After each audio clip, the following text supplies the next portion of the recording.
Ethan Carter strode into the luxury car dealership, his tailored suit and confident demeanor contrasting sharply with the tension that immediately filled the air. The showroom gleamed with polished chrome and sleek curves of high-end vehicles, each one a testament to wealth and status. Ethan's eyes swept over the cars, a mix of excitement and determination evident in his expression. As he moved further into the showroom, the whispers began. Salespeople huddled in small groups, their eyes darting between Ethan and each other. Thomas, the lead salesman, stood apart from the rest, his face a mask of skepticism and barely concealed disdain. Ignoring the murmurs, Ethan approached a sleek sports car, running his hand along its smooth lines. He could feel the weight of the staff's stares, but he refused to let it deter him. This was the car he had dreamed of, and he was here to make that dream a reality. Thomas watched Ethan closely, his lips pursed in a thin line. He leaned towards a colleague, muttering about the apparent lack of credentials of their unexpected visitor. The comment rippled through the staff, reinforcing their preconceived notions. Undeterred, Ethan continued his exploration, moving from one vehicle to another with genuine interest. He paused in front of a particular model, his eyes lighting up with recognition. This was it, the car he had come for.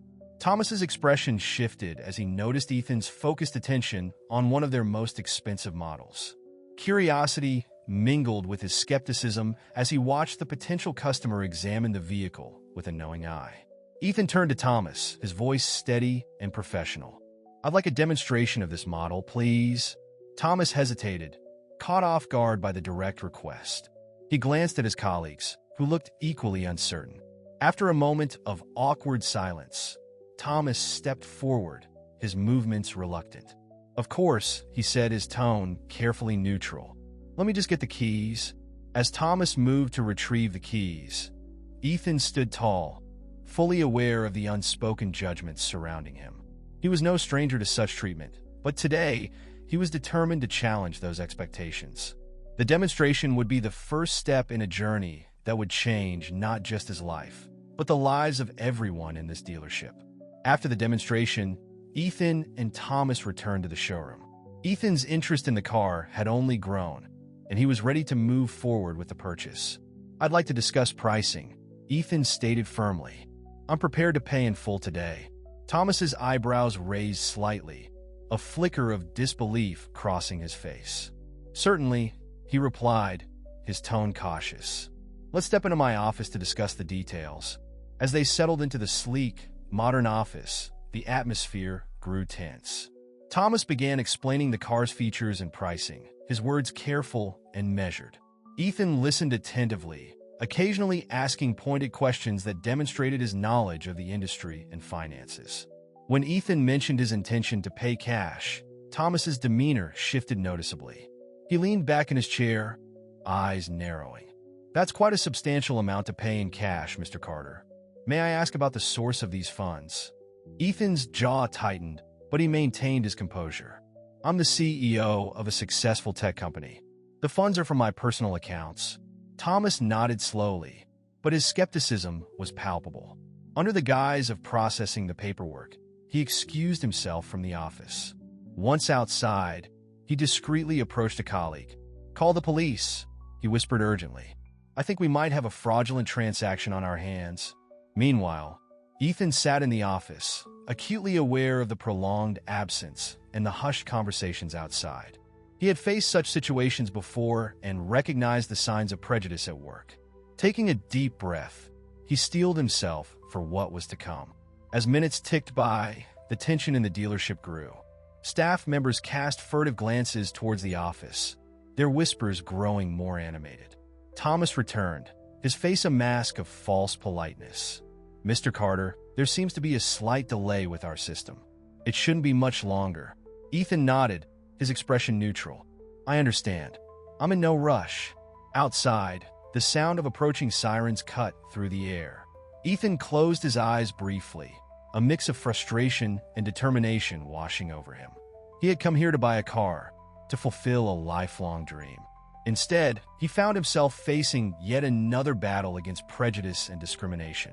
As police officers entered the showroom, Ethan stood, straightening his suit jacket. He was prepared to face this challenge head-on, determined not to let anyone's preconceptions derail his plans. The dream of owning this car, and the right to be treated with respect and dignity, was worth fighting for. The police officers approached Ethan, their faces stern and professional. "Sir, we've received a report of a potentially fraudulent transaction. We need to ask you a few questions," one officer stated, his hand resting near his holster. Ethan, maintaining his composure, nodded. "Of course, officers. I'm happy to cooperate." The questioning began, with the officers inquiring about Ethan's identity, the source of his funds, and his reason for being at the dealership. Thomas and other staff members watched from a distance, their expressions a mix of suspicion and curiosity.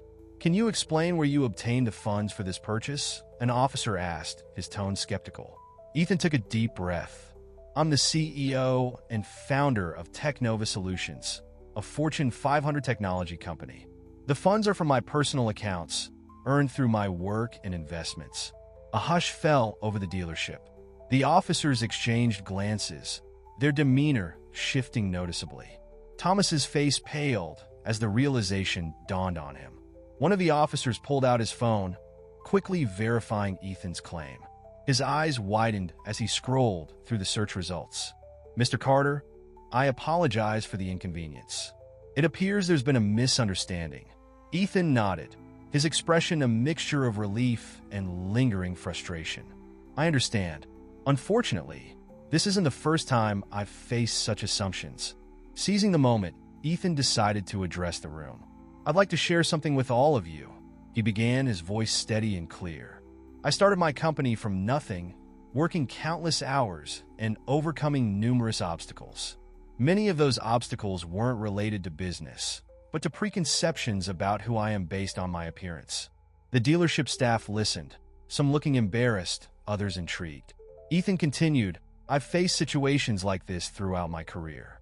People assuming I couldn't afford things, questioning my credentials, or treating me with suspicion. It's a reality many people of color face daily." Thomas, visibly uncomfortable, shifted his weight from foot to foot.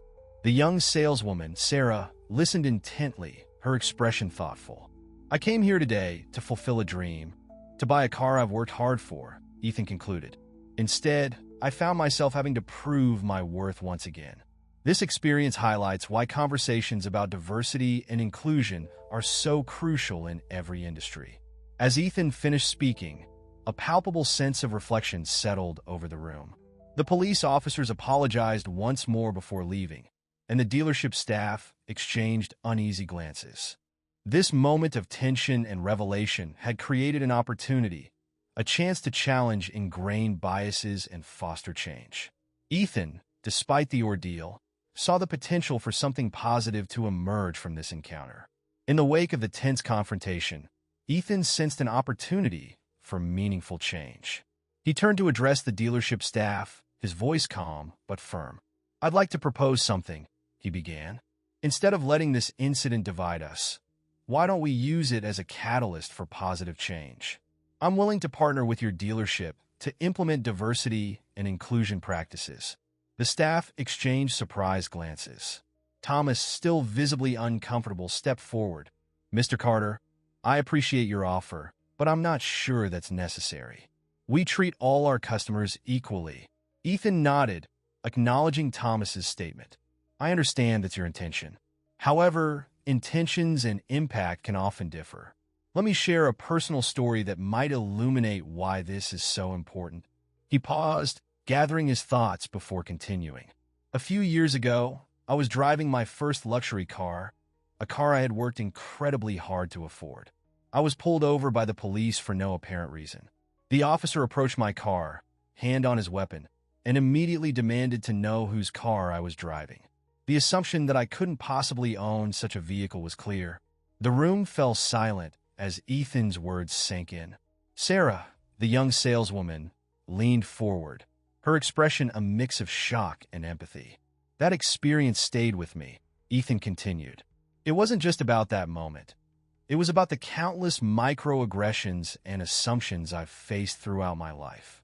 It's exhausting to constantly prove your worth, to justify your presence in spaces others take for granted. Thomas shifted uncomfortably, avoiding eye contact. Other staff members exchanged guilty looks, perhaps recognizing their own biases. This isn't about blame, Ethan clarified. It's about awareness and growth. By implementing diversity and inclusion practices, we can create an environment where everyone feels welcome and valued. It's not just the right thing to do, it's good for business. Diverse teams perform better, and inclusive businesses attract a wider customer base. Sarah, who had been listening intently, spoke up. I think Mr. Carter has a point. Maybe we could benefit from looking at things differently. Her comments seemed to break the tension. Other staff members began to nod, some voicing tentative agreement. Even Thomas, though still guarded, appeared to be considering Ethan's words. Ethan saw the shift in the room and pressed on. This is an opportunity for your dealership to lead by example in the industry. We can work together to create meaningful change. What do you say? In the weeks following Ethan's proposal, the dealership underwent a transformation.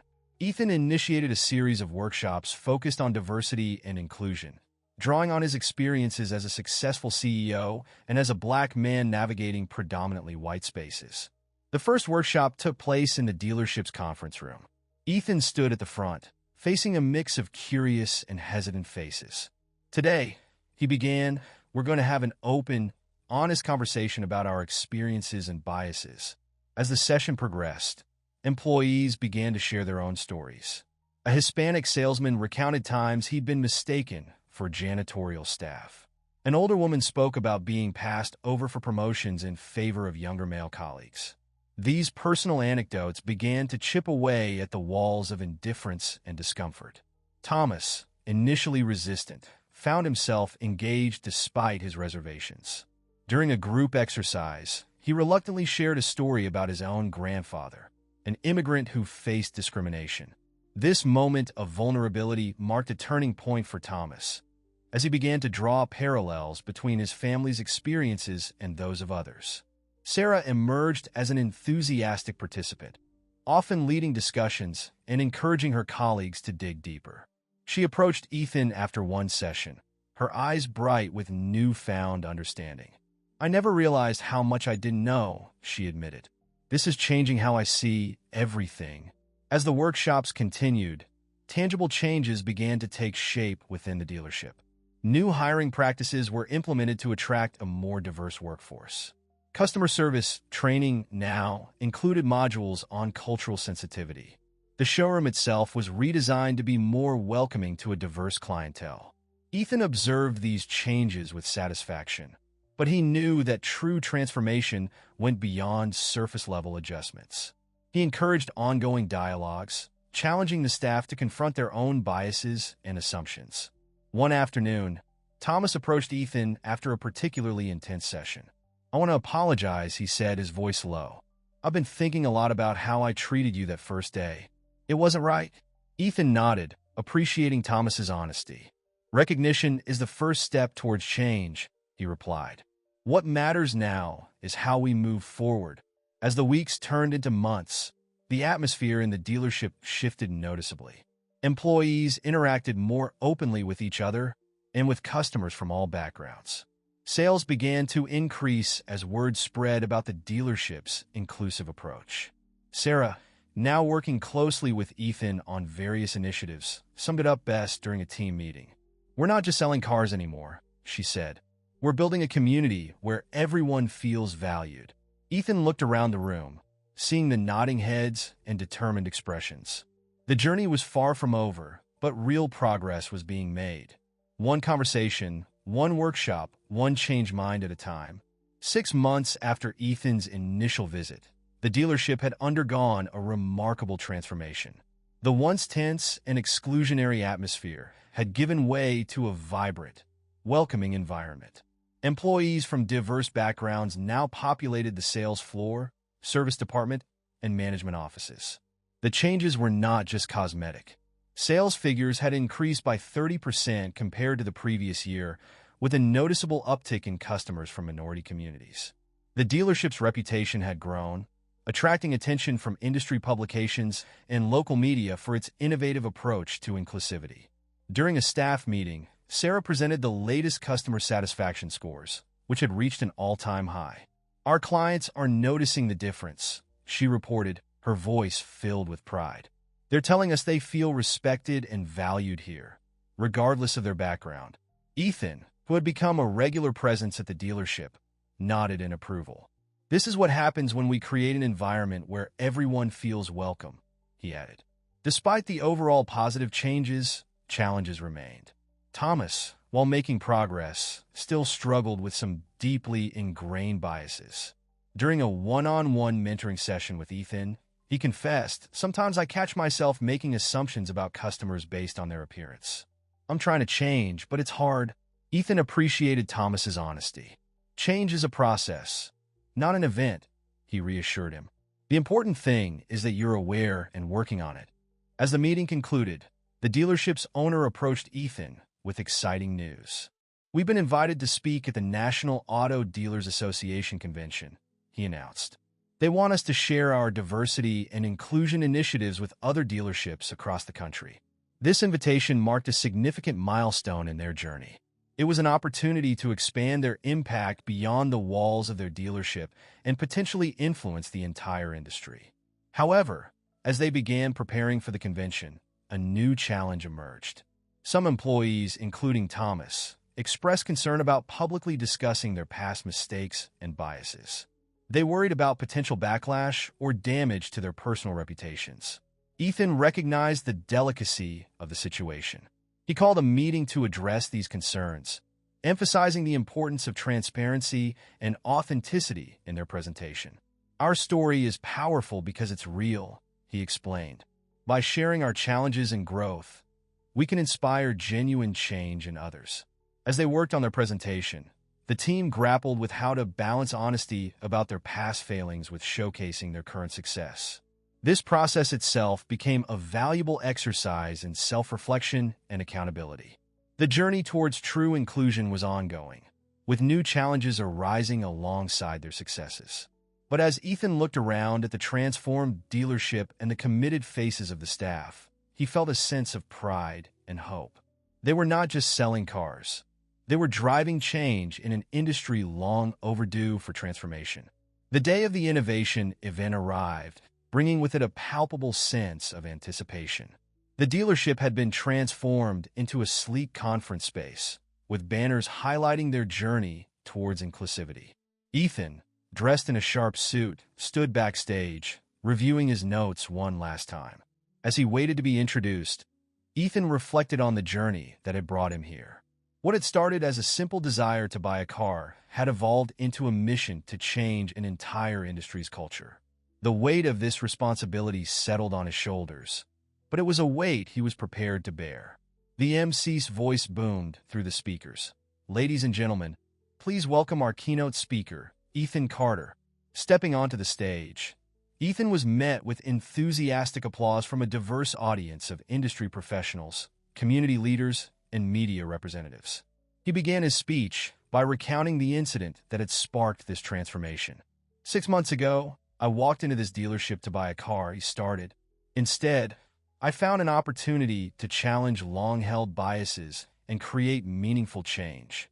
As Ethan shared the dealership's journey, he could see the audience becoming increasingly engaged. He spoke about the initial resistance, the uncomfortable conversations, and the gradual shifts in attitude and behavior. He highlighted the positive impact on sales and customer satisfaction, demonstrating that inclusivity was not just morally right but also good for business. In the audience, Thomas listened intently, his expression a mix of emotion. When Ethan mentioned the role of employees who had the courage to confront their own biases, Thomas felt a surge of pride tinged with lingering guilt. Sarah, seated next to Thomas, leaned forward in her chair, nodding along with Ethan's words. She had become one of the most vocal advocates for change within the dealership, and hearing their story told on this stage filled her with a sense of accomplishment. As Ethan concluded his speech, the room erupted in a standing ovation. The energy was electric, with many audience members visibly moved by the presentation. During the Q&A session that followed, A dealership owner from another state stood up. "Mr. Carter," he began, "your story is inspiring. But how do you handle the resistance from those who don't see the need for change?" Ethan smiled, appreciating the candid question. "Resistance is natural," he replied. "The key is to create a safe space for open dialogue, to lead by example, and to consistently demonstrate the benefits of inclusivity. It's not about forcing change, but about inviting people to be part of a positive transformation." As the event concluded, Ethan found himself surrounded by attendees eager to learn more. Industry leaders requested follow-up meetings, and local community organizations expressed interest in partnerships. Thomas approached Ethan, his eyes glistening with unshed tears. "I never thought I'd say this," he said, his voice thick with emotion, "but I'm proud to be part of this change. Thank you for not giving up on us." Ethan placed a hand on Thomas's shoulder, nodding in acknowledgement. This moment, he realized, was the true measure of their success, not just in sales figures or accolades, but in the genuine transformation of hearts and minds. In the weeks following the innovation event, the dealership experienced a surge of interest from various quarters. Ethan's inbox was flooded with emails from other dealerships seeking guidance on implementing similar diversity and inclusion programs. The local media ran several features on their success story, further elevating their profile. One morning, Ethan received a call from the CEO of a competing luxury car brand. "Mr. Carter," the voice on the other end said, "we've been following your work with great interest. We'd like to discuss the possibility of implementing your diversity program across our entire dealership network." This proposal represented a significant opportunity to expand their impact, but it also presented new challenges. Ethan called a meeting with the dealership's management team to discuss the offer. "This is a chance to effect change on a much larger scale," Ethan explained, "but it will require a substantial commitment of time and resources."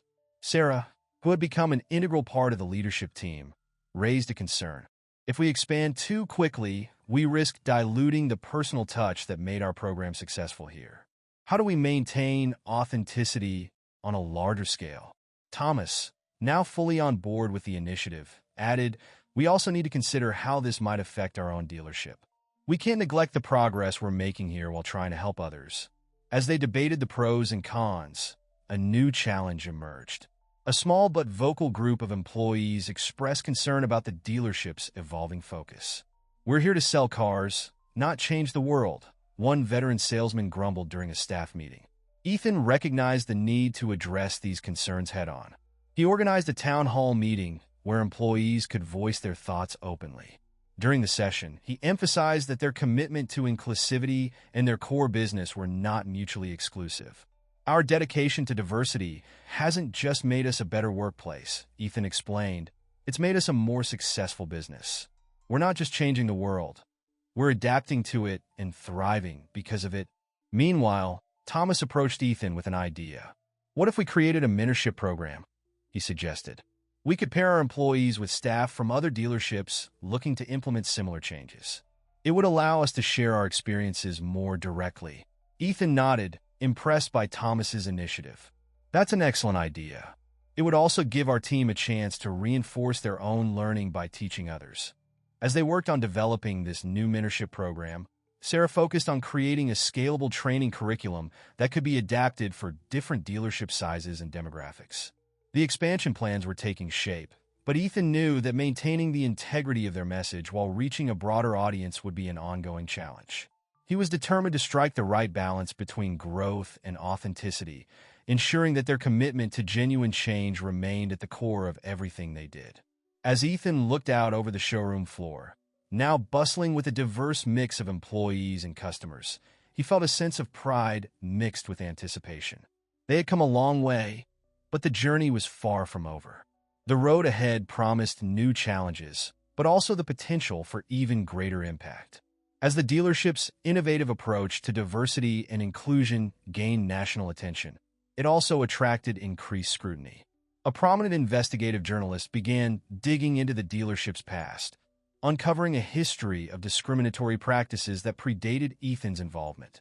The resulting exposé, published in a major newspaper, detailed several instances of racial profiling, unfair lending practices, and discriminatory hiring decisions from the dealership's past. While the article acknowledged the recent positive changes, it raised questions about the sincerity of the dealership's transformation. The fallout was immediate. Social media exploded with heated debates, and protesters gathered outside the dealership, demanding accountability for past actions. The pressure intensified as several civil rights organizations called for a boycott until the dealership addressed its historical wrongdoings. Ethan found himself at the center of a media storm. Reporters camped outside his office, seeking comments on the allegations.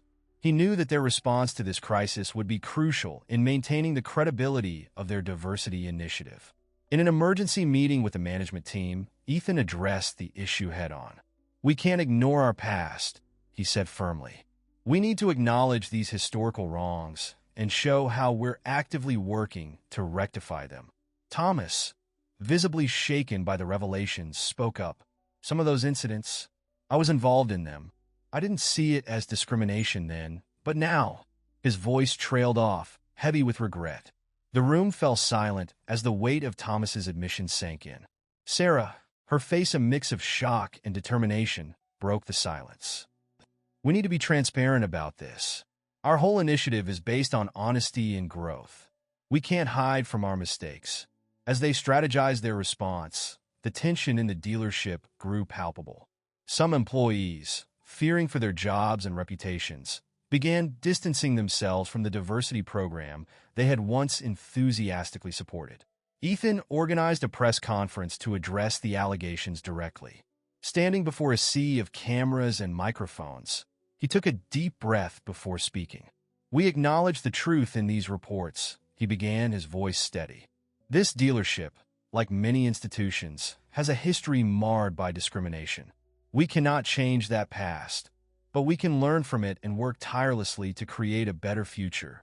He went on to outline specific steps they were taking to make amends, including establishing a fund for those who had been unfairly treated in the past and implementing even more robust anti-discrimination policies. As the press conference concluded, Ethan noticed Thomas standing at the back of the room, looking devastated. The personal toll of confronting his past actions was evident on his face. Later that day, Thomas knocked on Ethan's office door. "I can't do this anymore," he said, his voice barely above a whisper. "I think I need to resign." Ethan faced a difficult decision. Thomas had been instrumental in the dealership's transformation, but his past actions were now threatening to undermine everything they had worked for. The way Ethan handled this situation would test the true depth of their commitment to growth, forgiveness, and accountability. Ethan listened to Thomas's words, recognizing the profound crisis of conscience the man was experiencing. After a moment of contemplation, he spoke. "Thomas, your past actions were wrong, and we can't ignore that. But your journey of change is exactly what our initiative represents. Stepping down now would be the easy way out. The harder, more meaningful path is to face this head-on and use your experience to drive real change." Thomas looked up, a mix of surprise and hesitation in his eyes. "But how can anyone trust me now? How can I lead others when I've made such terrible mistakes?" Ethan leaned forward, his gaze steady. "By being honest about your past and showing others that change is possible. Your story, painful as it is, could be powerful in helping others confront their own biases." After a long discussion, Thomas agreed to stay, but both men knew that the road ahead would be challenging. They decided to hold a company-wide meeting to address the situation transparently. At the meeting, Thomas stood before his colleagues, his voice shaking as he began to speak. "I've been part of the problem we're trying to solve. I can't change my past actions, but I can own up to them and commit to doing better." His raw honesty struck a chord with many employees. Some shared their own experiences of witnessing or participating in discrimination, creating a powerful moment of collective reckoning. Ethan then outlined a comprehensive plan to address the dealership's history and reinforce their commitment to change. This included creating a public archive documenting past discriminatory practices and the steps taken to address them, establishing an independent review board to oversee hiring, promotion, and customer service practices, expanding their community outreach programs, particularly in underserved areas. Implementing a more robust whistleblower policy to encourage reporting of any discriminatory behavior. The media response to these actions was mixed, but largely positive. Many praised the dealership's transparency and concrete steps towards accountability. In the following months, Thomas became a powerful advocate for change, sharing his story at industry conferences and in training sessions. His journey from perpetrator to champion of inclusivity resonated deeply with many who were grappling with their own biases. A year after the crisis, the dealership hosted an anniversary event to reflect on their progress. The showroom was packed with employees, customers, and community members. Ethan took the stage, looking out at the diverse faces before him. "A year ago, we were forced to confront some hard truths," he began. "Today, we stand here not as a perfect organization, but as one committed to continuous growth and accountability." He invited Thomas to join him on stage. As Thomas stepped up, the room erupted in applause, a testament to the power of genuine transformation. Sarah, now the dealership's diversity and inclusion officer, presented data showing significant improvements in hiring practices, customer satisfaction across all demographics, and community engagement. As the event concluded, a young salesperson approached Ethan. "When I started here, I didn't think much about diversity," she said. "Now, it's changed how I see the world. Thank you for not giving up on us." Ethan smiled, realizing that the genuine change in people's hearts and minds, was the true measure of their success. The journey had been difficult, filled with unexpected challenges and painful reckonings. But as he looked around at the transformed dealership and the people within it, he knew that they had created something truly meaningful, a model for change that could inspire others far beyond the walls of their showroom.